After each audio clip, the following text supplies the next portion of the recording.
Classrooms closest to ours are designated belonging to classes 3-1 and 3-2 on the right side and 3-4 on the left side, each door looking exactly the same. Further down the corridor still, with identical doors, are rooms that I didn't think were used for classes. I guess the art room is not a classroom as such. I carefully push open the furthest door and peek in. Oh, the art room looks nice! Yeah. It's a classroom, but it seems rather badly kept or not in use. Am I in the right place? Wait, what? I mean, Are they not in kept use, up? I sure, but badly kept? I Looks guess fine to art me. rooms can be a little messy. Desks and chairs are all around the room, a thin layer of dust settled on them. There are some easels in the corner, so at least this looks like the right place. The room is flushed in sunlight from the big windows, shadows creeping all over the desks. All right, before I move on, place your bets.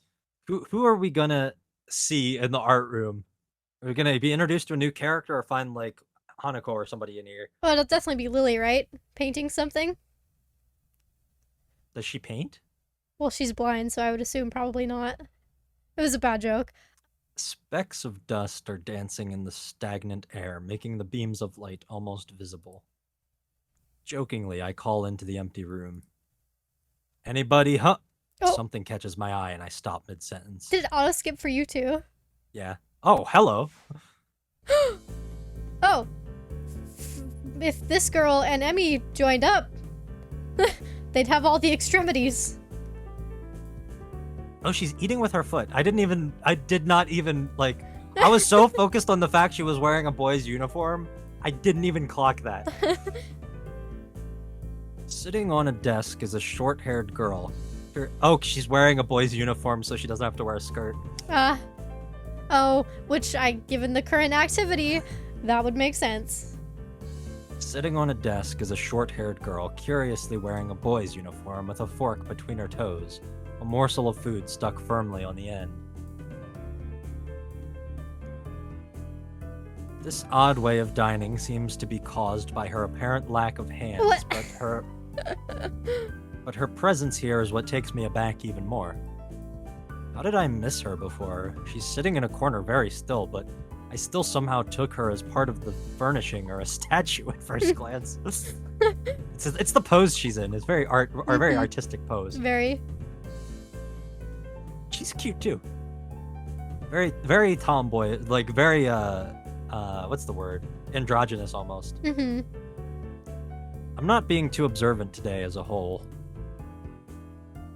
The girl seems to be frozen in place, staring at me with her huge eyes like a rabbit in headlights. She's staring at me, her mouth wide open, ready to accept the fork. Oh, whoa, okay. I'm staring at her, my mouth wide open, suddenly remembering I didn't finish my sentence and trying to think if I should. This weird stalemate keeps us both stunned into silence, punctuated by only the wall clock ticking rhythmically. Oh boy, what kind of voice do you think she has? I'm sure it'll tell us after the dialogue. Yeah, right. I don't know. The only thing I know about her, she seems androgynous and I was gonna say ambidextrous, but I don't know if that's the word if you're doing it with your feet. We'll probably have to change it as we go. I guess just dexterous at that point. Yeah, dexterous. Hello. That's a good voice. The girl, it says the girl stuffs, but I read it as the buff girl in my mind, and I was like, she doesn't look that strong.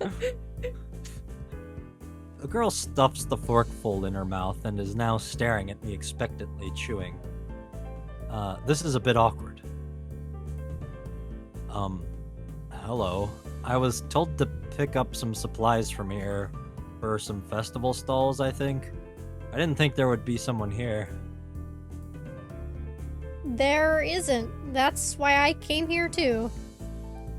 That's a really good voice for this character. Okay, we'll roll with that. She picks up another forkful. Doesn't that mean you're here then? Oh, she's cute. She raises her eyebrows as if she was suspecting my observation was false. You are pretty observant. I guess it does, but who are you? This girl is pretty straightforward, isn't she? I'm Nakai, Hisao Nakai. I just transferred in on Monday.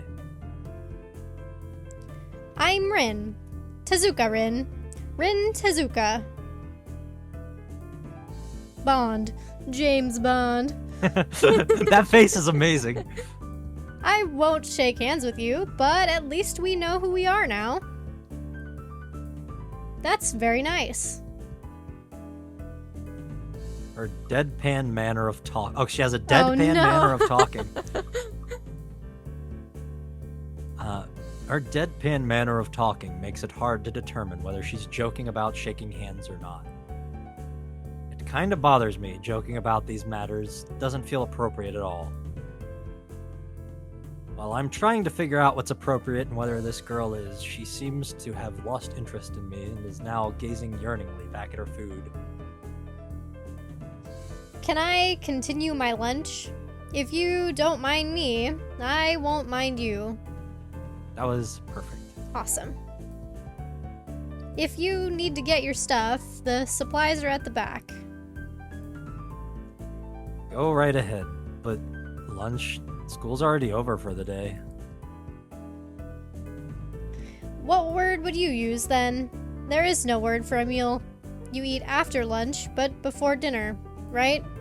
It bothers me very much too, but I don't really know what I should say.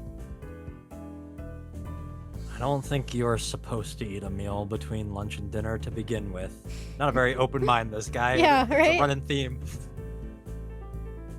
But I'm hungry now, and my delicious boxed lunch would go to waste otherwise. I have curry. It's very delicious. With much decisiveness, Rin once again picks up the fork between her toes, and with at least as much impoliteness, she points it straight at me. So, Nakai, what brings you to this place? Like I said, I was told to look for these things. No, the school. From the outside, you look fine. Is your problem inside? I come to a full stop, opening my mouth but not getting a word out. I finally met somebody as rude as me. I can guess. I'm good at guessing. Better than most people. Rin cuts me off before I can answer her question, or skirt around it somehow. I don't know which I would have done. I froze in front of this issue again. I haven't even told anyone here about my condition. Or maybe it's only because it hasn't really come up. I do get the feeling that not making issues of this is a part of the social code here, as the teacher said. I wonder if the people here could relate. Probably not any better than any normal person could. I can't relate to Shizune's circumstances, or Lily's either.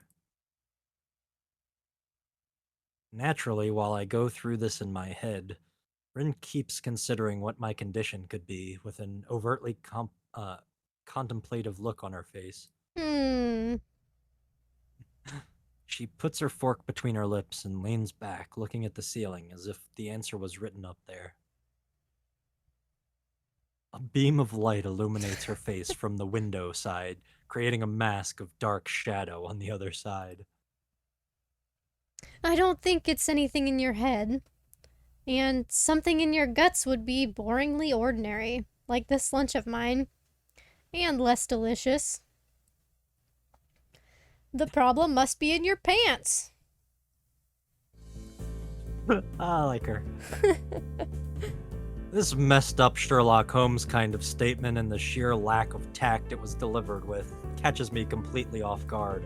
I don't know, I think she delivered it pretty tactfully. That was pretty good. I think I might have reeled back, even physically, as Rin's eyes widen in revelation and astonishment. So I was right. There's something wrong with your tackle, isn't there? Still partially in shock, but recognizing the need to reply something, I spit out the first thing that I can think of. There's nothing wrong with my tackle. No, nothing like that. I have a heart problem, arrhythmia. I said it. More like blurted it out, but I said it. The girl in front of me purses her lips together and glowers at me, looking very disappointed. How boring. Trouble in the pants would have been much more scandalous. Yeah, I'm not sure they would accept you into the school for that. ED. What's with this reaction? I'm sorry to let you down. She was hoping we'd say that for a different reason. I forgive you. Just, I collect people, and a person with, that kind of problem would have been really great. Wait, why? Wait, hold on, go What? back. Why? Collect people? People with different problems.